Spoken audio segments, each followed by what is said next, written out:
go back to working, to childcare, to everything just as you were. And you are forever changed by this. You are Right.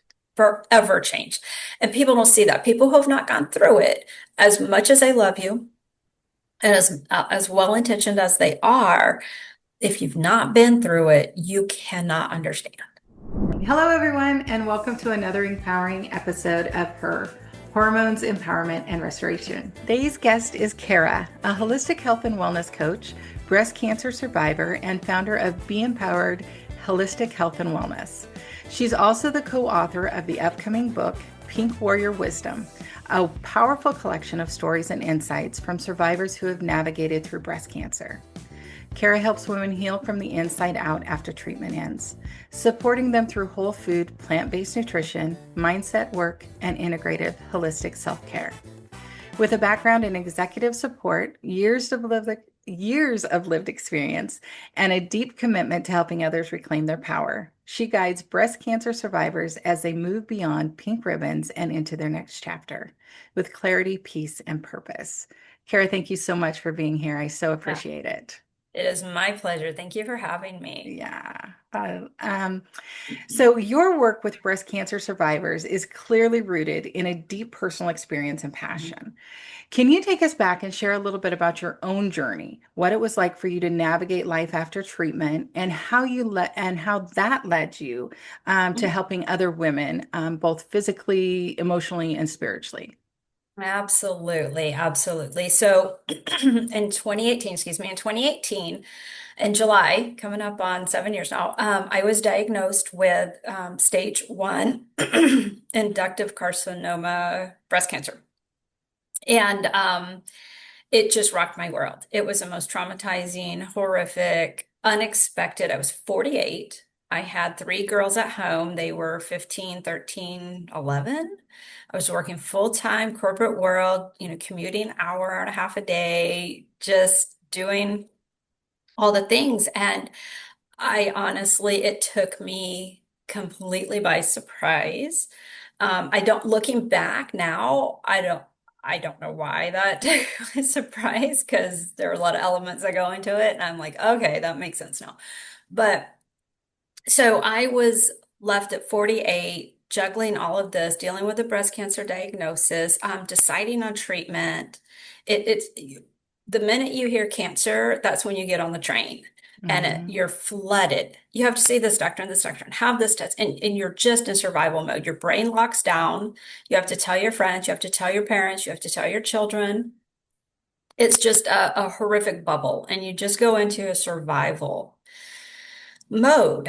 You have to get through surgery and navigate all the things they're suggesting you do. And I think for myself, I'm a big advocate for myself. I didn't just go in and say, do what you want with me. So I was doing a lot of research at the time.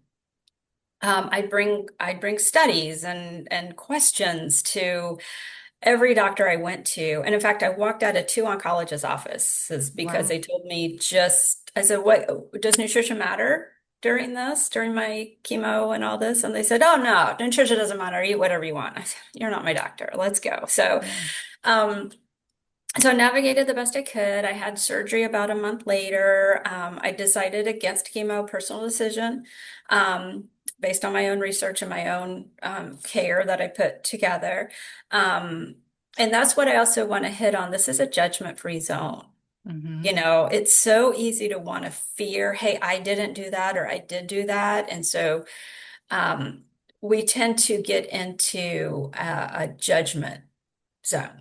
Yeah. And each woman has to do exactly what they feel is right for them. And so that's where I also offer support because we can feel judged. Yeah. Um, so I got through the surgery. I had a double mastectomy. I had reconstruction. I didn't need radiation, opted out of chemo. And then even a couple months later, after all that, the holidays settle in and friends and family are, okay, it's a new year. You're good. Even my Right. husband was like, what's wrong? You're fine. Get back to Right. normal. I was like, nothing is normal again. And I remember saying to him one night in tears, this will always be with me. This will Hmm. always be with me. It never will go away. And and it's also just a great waking up point. What in the world do I want to carry forward? I knew I was under a lot of stress. Of course, I'm a mom to three teen preteens, but I changed my job. I literally left my job so I didn't have to commute anymore. I left my job at 7 years with a man that Wow. I absolutely loved working for, and I left that job to work 4 miles away. I shifted out of doing everything. I learned I was a people pleaser. Who knew? It's like, oh yeah, that definitely that definitely tracks. So all these things, right? I do remember the very first thing I looked at. I was diagnosed with cancer on like a Thursday. Over that weekend, I was buying all the books. I was looking at all the websites saying, what can I do right now? Because I'm a very take control. What can I do? What's in my control person? Honestly, was nutrition. Literally what I put on my plate that night could either help me or hurt me. Right. And I couldn't get enough of it. I did such a deep dive. I feel like I earned a degree in it. I didn't earn a degree, but I feel like I did 4 years of college courses. Um, and I found some programs online. Like I went through Chris Wark. He's the Chris Beat Cancer. He had a Square One program. It was free at the time. I did that, and I learned all the foundations of how stress affects us, how nutrition, movement, all the things. I don't know. I was like, big wake up call. So I just did a deep dive into this. And of course, as I was healing from surgery, and I was off work for 6 weeks, I was able to do this and heal. And almost immediately, and I don't propose people do this, but for me, I almost went plant-based overnight. Like I was Hmm. so convinced immediately, and it's science, with the Right. science behind this. And Dr. Greger was a big one that I started to follow. So I thought, aha, how do people not know this? How did I not know this? So I didn't force out on my family. So we're house divided. We got meat eaters and plant-based eaters. It's okay. It works. 7 years. We're making it work. Um, And then as I went back to work things just shifted for me. And I put boundaries up around my kids and what I was willing to do. And I wasn't willing to exhaust myself anymore. And I did, even more meditation and self-care and spirituality and eating and stuff. And then I decided, oh, I want to help other women. I want to help other women navigate wellness and health. And so I earned a certification um, in holistic health and wellness coaching. And initially I decided I went, oh, I just want to help women who are stressed. Okay. Well, Right. that didn't really go very far. And I'm like, okay, what?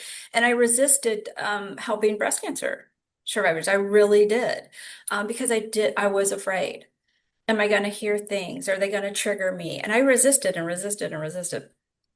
And finally, the calling just wouldn't stop calling.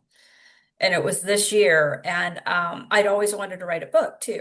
Hmm. I woke up from a nap one day and said, I have to write a book, kind of like Chicken Soup for the Soul, but each Right. chapter is a breast cancer survivor and her story. I was like, okay, so this year I did it. And talking to these women,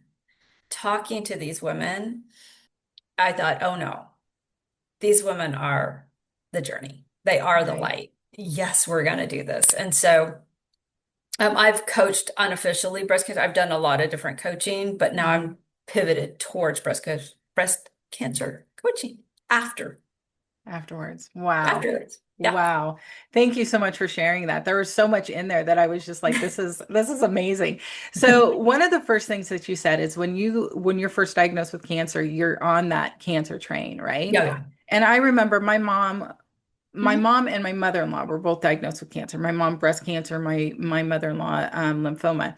And I Mhm. remember when we heard that word, it was just like the C word started and it was just like everything stopped. Only it Amen. didn't. I mean, it was like this bizarre, just Yeah. everything slowed down, but everything picked up at the same time. And so I just really relate with that, of just like that feeling of, and it wasn't us, I mean, it was us as family that was going through it with them, but it wasn't Yep. them. And I remember my mom, Yeah. you said that you were a really good advocate for yourself, which I think Mhm. is so, so important. But I also think it's so important to know that when you're so caught up in that Mhm. moment, whatever it is, to have somebody that can be your advocate for you, Yeah. right? I mean, I Yeah. remember my mom was like, you have to come with me. You're going to hear things Yeah. differently than I do, Yeah. And so I Yeah. would go with her to some of her appointments, and it was amazing the things that I heard and the things that she heard because Oh, yeah. to her, she was hearing cancer, cancer, cancer. And for me, I was hearing, what are we going to do? What are we going to do? Um, and Yes. isn't it amazing, where you were like, it's okay to say no to some doctors. It's Yeah. okay to fire your doctor if Walk out. if they're not on your. Same wavelength. No. And I think so many people, we get so caught up in, well, this is just how it's supposed to be, that we forget that we do have a choice. Yeah. And so I absolutely Yeah. love that you took control of that. And you were just Yeah. like, no, you know what? We're not No. compatible. Yeah. And it's so sad to me. And I think, I hope, I think there is a change in what's coming down the road where people Mm-hmm. are starting to look more at nutrition and how important Mm-hmm. that is. And I Mm-hmm. have a lot of family in the medical industry. And so to their defense in some words, in Yeah. some way, they don't spend any time on No. nutrition. They don't No. spend any time on emotional health No. or spiritual health or anything like that. They're spent on, what can I do to give this person the medicine or the treatment that they need. And let's not talk about the root, because the root doesn't really matter. It's, Right. we got to move forward, right? Right. We got to put a band-aid on Right. this, and we got to go.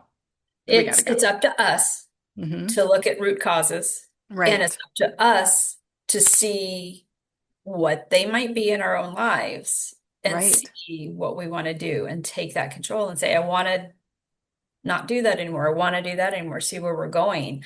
And I was just talking to my husband last night. I was like, remember that oncologist we walked out? Because I was talking about the podcast. I said, remember that oncologist we walked out on? And he's like, oh yeah.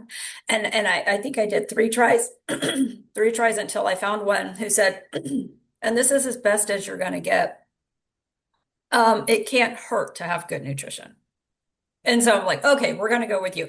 And then I'd come in there with my phone and I'd have research papers and he'd look at them with, so Hmm. just find that person because Right. they really are your teammate for many years to come. I still see him 7 years later. Right. Right. And I don't think I don't think there's any shame, and I think, like my parents' generation, my husband's parents' generation for sure, because they're older than mine. Hmm. But it was like whatever the doctor said was always law, right? Yeah. You don't question it. You don't, you're not allowed to do that. And not only doctors, but anybody, and Yeah. they figured was an Hmm. authority. It was like, well, Hmm. they know, Hmm. and so I absolutely love that you took that and started going on. You mentioned, when you were out of treatment, and it was Christmas, and it was the holidays, and it was a new Yeah. year, and then suddenly it was like, boom, Mhm. everything's new, everything's great, right? We're moving on. And I Yeah. think that, obviously in cancer or any traumatic experience, you have like the before normal, then you have your treatment normal, Hmm. right? And then Yes. the Yes. after normal. And Yeah. you talk so much about how the women who have gone through this treatment, and you indicated it with yourself, how you finish the treatment, you've rung the bell, you should be happy, you should be moving on, everything is Yeah. great now, and Yeah. you still feel lost. Oh yeah. Yeah, right. Oh So yeah. can you speak Yeah. more to that Sure. about how you help with that emotional space, so it Sure. doesn't feel so isolating, right? Sure. Because we have in our minds, well, I'm better. Why do I feel sad? Why do I feel this? What is going on? Exactly. You nailed it. You nailed it. It's like, I didn't lose my hair, obviously, but there are women who do, and their hair grows back and they don't have their port anymore and they're released. And the oncologist and the doctor says, you're good. Your treatment's over. See you in a year.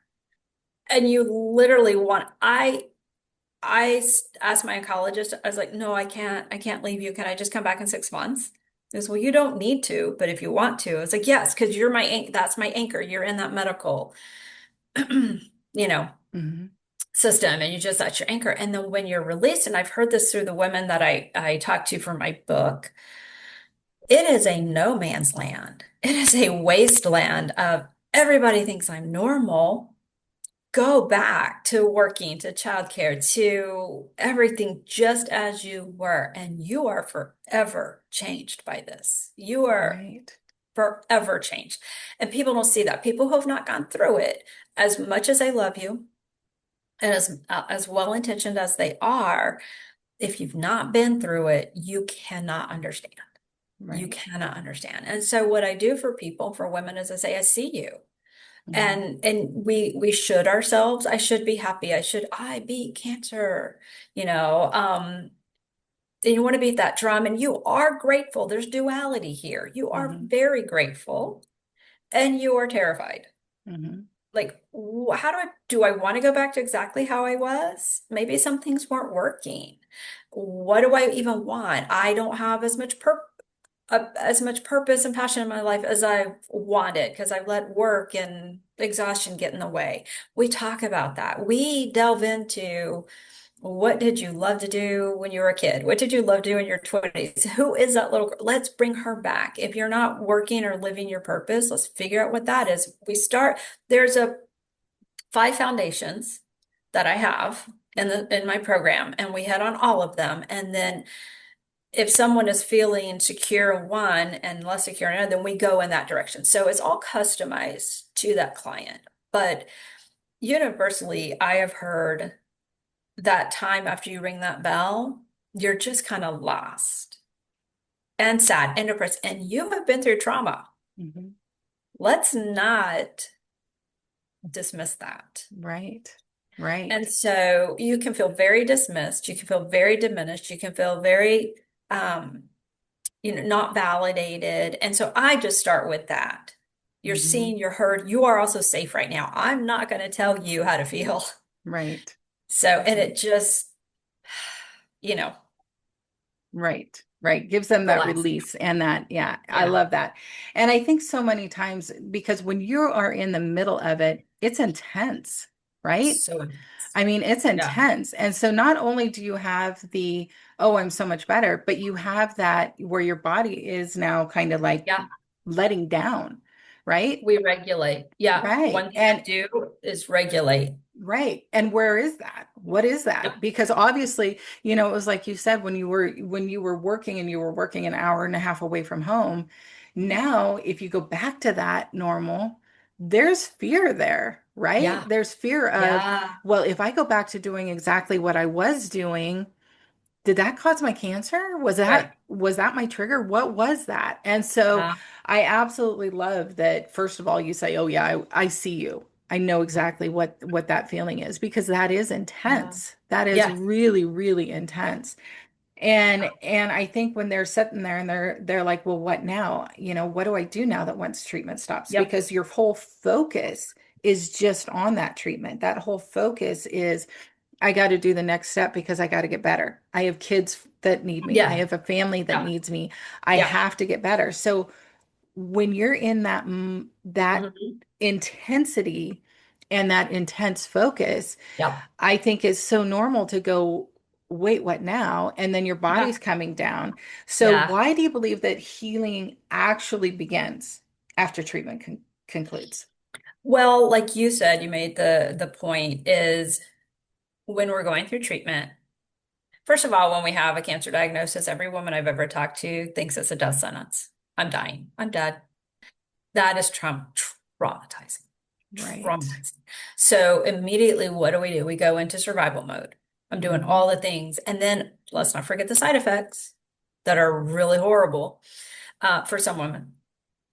And so we're literally in fight or flight. Cortisol is elevated, survival Hmm. mode for months, if not a year, year and a half, some women. So we need to completely, that you're not in a healing state at that point. You think you're healing because you're getting chemo, radiation, surgeries, all the stuff, you're doing all the things, but that's not healing. That's just fighting back the cancer. That's getting the cancer out of your body. You're healing physically too. You're left with exhaustion and fatigue and brain fog from the treatments, from the trauma, from survival mode. So we work to get you out of survival mode, strictly survival mode, and into feeling safe in your body. And then we have the issue of my body did this to me. I don't even like her. How dare you? You Right. betrayed me. Yeah, that betrayal So is we have, huge. and then we have body issues. We're different. We're changed surgically. We don't look the same. Oh, I could go on and on. The impact this has. Our breasts don't look the same. Sometimes they're not there anymore. We're burned from radiation. We don't feel sexy. We don't feel attractive. Maybe we had a healthy sex life. Oh, not so much. Where's that Mhm. identity? We lose a lot of our identity. We gain an identity. Now I'm a pink warrior. Now I'm a pink sister. Now I'm a pink whatever. Now we're And that's labeled. great. You're in the pink. That's great. I'm talking about after the pink because that's a chapter in your entire book. That's your just one chapter. If you want to identify with it for the rest of your life, go for it, sister. I support you. If you don't, that's where I come in. And I believe the real healing begins because the doctors and medical community, thank goodness for them. Hmm. Um, but they just stop the cancer. They get it out of your body. But the real healing is holistic. It's our body, minds, and our spirits. And so not only are we dealing with a physical, literally a physical different body, physically a different body. We've had trauma, we've had emotions, and keep in mind, a lot of us, if we're in midlife, we have children. We're navigating their emotions. We're navigating husbands' expectations and emotions. Um, it is hard to handle, Yeah. but this is the perfect time to let what used to be go. Let's look at what used to be and let's look at what you want. And Right. how do we get there? Right. And so we regulate, we heal, we get our bodies healthy. I'm big on plant-based nutrition. Like I said, there is science behind it. It can help heal, it can help with the brain fog, it can help with the fatigue, it can help prevent recurrence. Hmm. And I help people put cancer-fighting foods in their kitchen and Right. start to eat them. And That's nothing is amazing. guaranteed. And we all live with the fear of recurrence. It is never goes away. Never. And I tell people, and I've talked to women, a headache is not just a headache anymore. Did the cancer go to my brain? Right. A pain in my hip is not a pain in my hip anymore. Nothing is normal anymore. So we deal with that. It's just a lot, it's nuanced and it's a lot of layers. A lot of Right. layers to cover. Right. And I think sometimes, people want to oversimplify all of this Yeah, stuff. And you mentioned cortisol and how our body goes into that fight or flight and when it's up there, it's just in survival mode. But I that's love how true. you mentioned that, it's you're also dealing with family and stuff that's going on because Yep. I think a lot of times too is as you're healing, they're healing too because they have those same fears and they may not realize Yep. it and they may not Yep. realize that their cortisol was way up Yeah. here as well, right? Yes. I mean, everybody Yes. goes into the, oh my gosh, what are we going to do now? Yes. And so I love how you say, it isn't simple. It isn't a simple fix as far as we've got to go through, we've got to heal not only yourself, but you also have to, help your Absolutely. husband, help those kids, help your family Yeah. and knowing that when you get that headache, fighting that fear Oh yeah. and not letting that fear become so overwhelming and Right. paralyzing at that point. And we have Um, tools in the program, like when this hits, you can hear a story on the news. If a celebrity passes from breast, oh, that's a hard one. right. It brings it all back. And so I offer tools to help with that. I use them myself. Um, and relationships, it's kind of like not really talked about, but a lot of marriages fail Hmm. after this, because of the trauma, Right. and because a lot of us aren't the same woman because we put Mhm. up boundaries and self-care, and a lot of marriages fail. A lot Yeah. of marriages fail, unfortunately. Yeah. Well, I think it goes back to that, the before normal and then the Yeah, after normal, and yeah, everybody wants that before normal. Um, yeah, but yes. change happens in our life whether we like it or not. And it comes in so many different forms. And when it comes in such a traumatic form, I think the desperation of getting back to that before normal is so intense, Hmm. not just for the person who's going through it, but the person who stood beside you while you did go through it. everybody wants that Yes. beforeness. Everybody wants Yes. that. Yeah. So Yeah. that's amazing. Yep. I love that I love all this stuff that you're doing. This is Oh, so cool. So in today's world, right? There is information overload, yeah. right? We Oh, can yeah. Google anything. We can Oh, WebMD everything, except to stay gosh. away from WebMD because that's just going to tell you got cancer. But Yeah. then but then you can chat it now. You can do Yes. all of the Yeah. things, right? So you Yeah. have this information overload, and then you have all of the people who have Yeah. also have ideas of what you should be doing Yeah. and good intentions, right? Coming Uh-huh. in with this and, oh, you should be Yes. doing this and, oh, you should be doing that. And so how do you, because nobody wants this to happen again, right? Everybody wants you to stay healthy. Right. Um, and so there's a lot of love in that. And then you have your own, chat GTP or Google or whatever it is. Yes. So how do you help women filter through all of the stuff, all of that overwhelming stuff to Yeah. make it simple, make it doable, make it Yeah. helpful? So what we do first is we quiet the noise, and what we focus on listening to is ourselves. We focus on listening to our intuition and that little voice. And it sounds like a small thing, but we do not listen to that girl. We don't listen to her. And we work on trusting her. And so we have to get quiet to do that. So my tools, my coaching is all about let's get quiet first. Do you even know what she sounds like? Because she is going to guide you. And if you can't or don't listen to her, you're going to listen to all this. And so when we get quiet and we get good and we know what our intuition is telling us, almost immediately we can hear something and go, that's for me, that's not for me. And then it's having the words to say. So I help people if they have a hard time saying no. How can you tell your loved one, oh my gosh, thank you. I know this is coming from a loving place. I will take that into consideration. Just be kind, and then you don't have to, Mhm. And then if someone's pushing, if it's a closer relationship, we work our boundaries around that. So as far as Google and Dr. Google has its place, ChatGPT has its place. Your doctor has its place, but honestly, once the treatment's done, you know. And so we work on getting there. And we do, like I said, a lot of regulation. So you can start to feel your intuition and what's right and wrong. And I keep things simple. When I was looking, I looked at everything, obviously.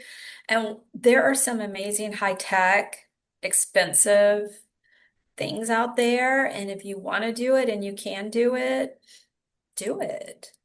But if you want to start simple and grounded in things that have been around for thousands of years, like meditation, like EFT tapping, like nature, like journaling, I'm not a big proponent of you have to go into, I couldn't afford a $2,000 sauna, and all I heard was sauna, sauna, sauna, sauna.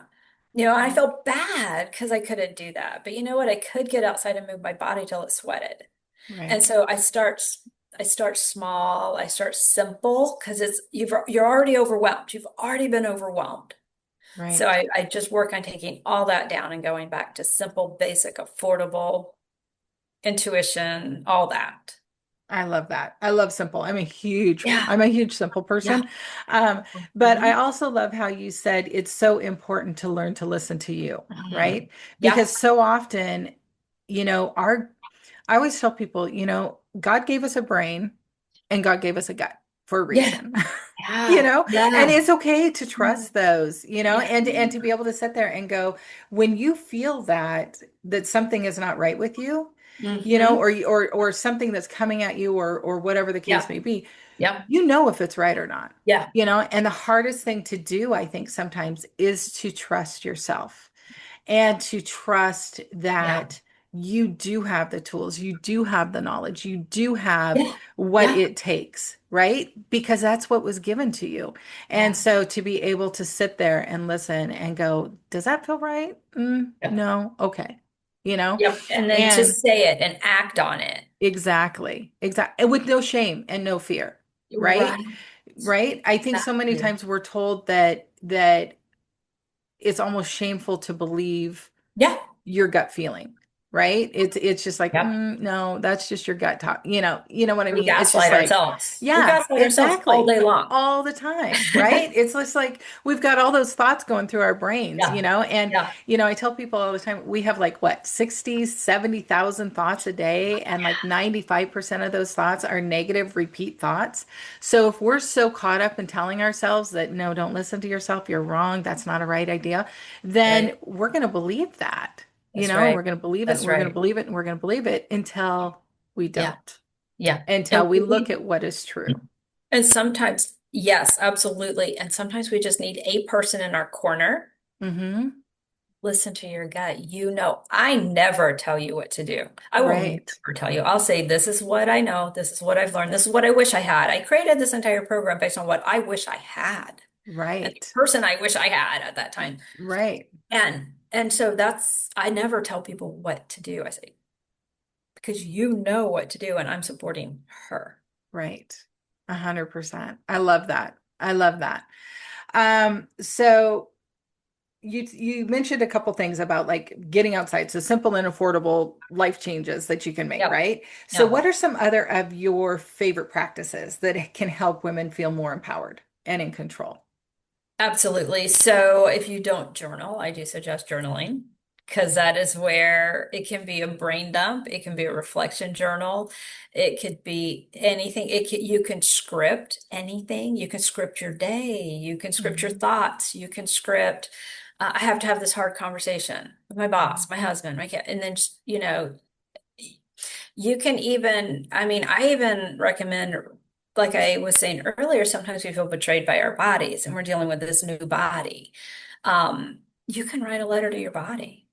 Right. Thank you. Thank you for keeping me alive, and yet I'm so mad at you. All that Right. kind of just helps unravel all the Hmm. thinking, like you said, all those negative thoughts and all the thinking Right. that we do. So that's just one, example. Yeah, I love that. I am a huge one on like gratitude journaling and Oh, evidence yes. journaling, right? I Yes. mean, and Yes. even if Yes. it's because Yes. you can't be grateful and you can't be stressed at the same time or anxious at the Exactly. same time.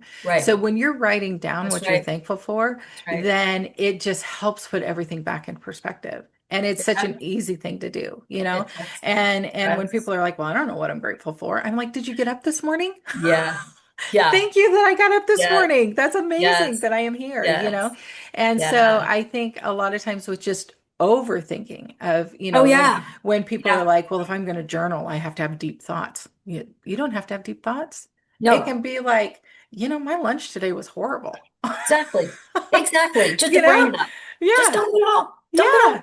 I also, as far as journaling goes, gratitude, yes, I started a gratitude practice years ago. And even I looked back, and the very day I was diagnosed with cancer, I had 5 things I was grateful for. That's And the day amazing. after, 5 things. And that's my thing, 5 things. You don't have to start with Hmm. 5 things. That's a lot for some people, but if you're not done it, but there's that, right? And Right.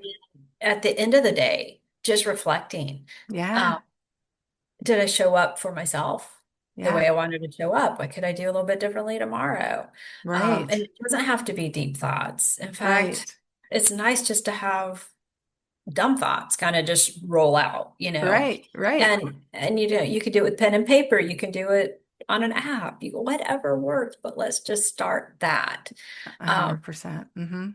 Yeah, and yeah, I think, and I love like the end of the day. So a lot of times I'll encourage people to do the gratitude journaling in the morning and then yeah, let that be the last thing they see before they go to bed.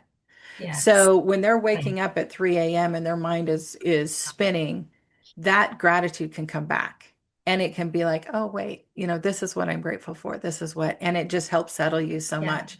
And yeah, and also the silliness, like you were saying, if yeah, it's a brain dump and it's a silly thought, yeah, when you're looking back, sometimes you have to sit there and go, what?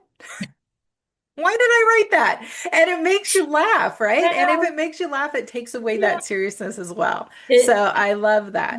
I love that. does. So we talked about how cancer diagnosis becomes such a massive wake-up call, right? We hear that Yeah. C word and it's just like, Ugh. boom. right? Everything Yeah. stops. It's Yep. just like huge wake up call. Yeah. So how do you help women shift their lives? You talked about how you set boundaries, right? And Hmm. how important those boundaries were, and how important it is to prioritize self-care, Yeah. and redefining what matters most to them. Yep. So how do you help them just sit there and focus on that, and change their mindset from cancer, cancer, cancer to Yeah. let's live now? Yep. So we do a lot of that internal work I was telling you about. We get quiet and we journal, and I have exercises. We do a visioning exercise, and Hmm. we literally look back at the before, and we look like, what do you want to, where do you want to go? What does she look like? How does she show up for herself? How does she respond to this now? What does she look like? How does she feel in her body? So we get all into that. Um, and then I literally, you get up and immediately hit the ground running. Your feet hit the floor and you're off. Or do you scroll in your bed and then turn lights off? Right. So we do some small changes. There are some people who say, I want to go all in, let's have the schedule, and they go. Other people, I'm gonna give myself 10 minutes a day for 4 days this week, and so we start slow, but those are the building blocks. Those are the building blocks. And each one is customized. Each person, I'm there for them, and we go deep with her because everybody is just different. Some people want to just focus on the nutrition.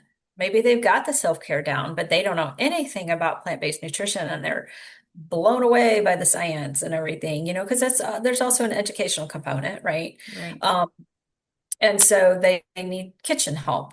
They need more. So we just pivot and go where they need to go to get to where they want to be and where they envision themselves, which is we're never going to be 100%. We're never going to be 100% not fearful.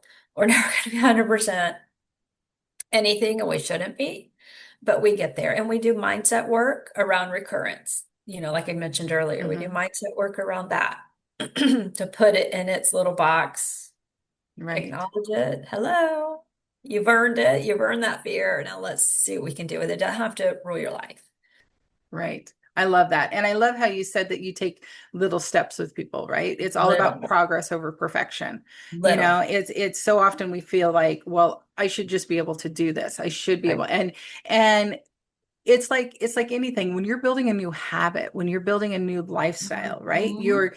You're having to build upon a foundation, and keep Yes. building on that Mhm. foundation Mhm. until you can be, oh no, this is who I am. You know, if you're Yep. changing to a plant food diet, or Yeah. whatever the case may be, let's start little, and let's Yeah. add this in, and add this in, Oh and yeah. add this in, and then we'll get there. And it's going to be great when we Yep. get there. But Yep. there also isn't any hurry, and that's the other thing. It's like, well, I got to hurry up and I got to get better. No, you got to be where you're at, and you got to Yes. fully embrace where you're at, and then build from there, and know that you have a goal. And you talked about envisioning where you want to be, and putting that vision in front of them all the time, and just taking those small meaningful steps every Yeah. day. And in fact, we do a vision Mm-hmm. exercise early on in the program, and they will actually create little vision boards, Mm-hmm. and we put that up where you can see where you're going. And Right. like you said, it's just progress over perfection. And that is something I'm not here saying I do this perfectly. I am not here saying I'm the expert, follow me, because goodness knows I'm learning too. Right. But but I can help, you Right. know, other women, and that's part of what I do. And it Right. gives them hope and inspiration, like this is where I want to go, and it keeps us focused. And again, some of us beat up on ourselves a little bit more than others. And Mm-hmm. so if you're doing that, we really do some mindset around that too. Because I that love is not that. going to get you anywhere. That is not going to get you Right. healthy. You're not going to beat yourself into health. Right. For me, when I heard a lot of and I agree, like a lot of women can get behind fight cancer, fight, fight, fight, Mm-hmm. fight. Yes, yes, we are fighting. Yes. But early on, after my mastectomy, before my reconstruction, when I was home, I just had this feeling overcome me. And I thought, fighting isn't gonna heal me. Love is gonna heal me. Love 100%. for myself, love for my body, love. And so Right. that's kind of where we refocus. That's amazing. That's amazing. And I love how you said that, you're not perfect, but you're authentic, right? Yeah, yeah. And I think that's what everybody is looking for. Somebody's looking for somebody, we talk about how we want perfection, but we really don't. We want to No, know that there's somebody just like us, right? That's going through this just like we are, or has gone through it.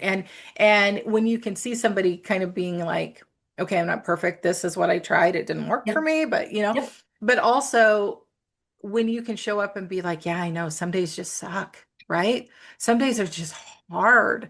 yep. And I think that is just so authentic and so true Yeah. to everybody's life and everybody's experience. And it's just so Mhm. empowering. And Mhm. so much more powerful as a coach to be able to meet somebody where they are Yep. because you're right there with them. You've done it. Oh, I You're have going through it. had the ugly cry. I have been on the floor sobbing. I have been mean to people around. Right, right, It's true, but right. it doesn't But that's part define. of it, right? I mean, It's that's part part of of it. it. Yeah, and It it's is. okay. It's okay. And it's just, but like you said, it's, the people who you can't stay there, right? You No, can't stay in right. that negativity. That's You right. can't stay because that's not That's going to right. serve you at all. That's And I right. also love how you use vision boards. I'm a Oh big yeah. one of, what the mind can see, that's what Oh they yeah. believe, Oh right? yeah. And so when you're Yeah. seeing that every day, eventually it's that Yep. that again, progress over perfection of that's Yep. where I'm going. And that's so important. And I I love am that. going to get there. And we talk about how it feels. Feel Right. how that feels, So Yeah. there's a whole vision board process I do. Yeah, I love it. I love it. So let's talk about really quick for the listeners who are supporting a loved one, because we Sure. touched on it a little bit before Sure. about how it's post treatment and Yep. they're saying, okay, you should be okay, but they're also going through their own thing, right? But how can they help their loved one who's going through that post treatment? How can they see and support them through that post treatment and understand that, yes, they beat the cancer, they're in remission, but the journey's not over. We're now on to the new normal. How do they support that? Please don't tell them how to feel. Please do not say, just take the word should out of your Right, vocabulary. Just take it out. There is nothing more disheartening and invalidating than you should feel happy. You should feel okay. You shouldn't be so tired right now. Stop telling them how to feel. So love if that. you're able to just hold space for however it is they're feeling, and there are going to be ups and downs post treatment as well, because she is trying to navigate this. And yes, the husbands, the children, the parents are also friends are also trying to navigate this. They have also been terrified. Hmm. Um, Try and dig deep and say, hey, I'm also scared. Right, How can I support you? Ask. How can I right, support you? People don't ask. right, People don't ask for when I was writing my book. I'm going to have in the book, I'm going to have a lot of resources. How can you support? And my book is more for inspiration, encouragement for when they're diagnosed and kind of going through it, and it's hope for after. But there's going to be some resources in the back. And I gathered these from these women. Like literally, if you see, even after treatment, if you see your person, your parent, your mom, your wife going through a hard day, just acknowledge it. Honey, can I get takeout tonight for you? I see you're right, having a hard day. See them. They didn't right, disappear. right. 100%. Comes back to having grace, right? You got to have grace. Yeah. Yeah. Yeah. Yeah. I love that. So if you could leave breast cancer survivors with one message today, what would that be? There is life after, and it is so grand and it is so beautiful. Honor that. There Amazing. is life after the pink. Amazing. Amazing. Well, Kara, thank you so much Thank for sharing you. your story and your heart with us today. It was just, so lovely. I Your had a insight is such a gift thank um, you. for women to help navigate this and overcome this chapter of post-cancer healing. Mhm. So, to our listeners, if you're feeling lost, overwhelmed, or unsure of what life looks like after treatment, please know you're not alone, and healing is possible, and there is hope. So, Kara, can you tell us where they can learn more about your work? Absolutely. My website is www.beempowered.org. I have resources on there. I've got a freebie. Oh, I've got a wonderful 10 breast cancer fighting foods you can add to your kitchen today. Yay! I have a couple of free things on there. I've got an hour-long phone call if you just want to touch base, high level. We've got coaching. All of it's on there. You can and my reach out to me. Just reach out to me at any time. And I'm not a salesy person. So just just reach out. I'm Awesome. here to support and serve. Awesome. And I'll make sure that your Instagram, your Facebook, all of your stuff is Sure. in the show notes. I'll do that Mhm. Okay. when we're done here. And so, as always, thank you for listening to the Her podcast, where we empower women to reset their hormones, reclaim their health, and restore their joy. You are wonderfully and beautifully made. Until next time. Bye, Mindy. Thank you. Thank you.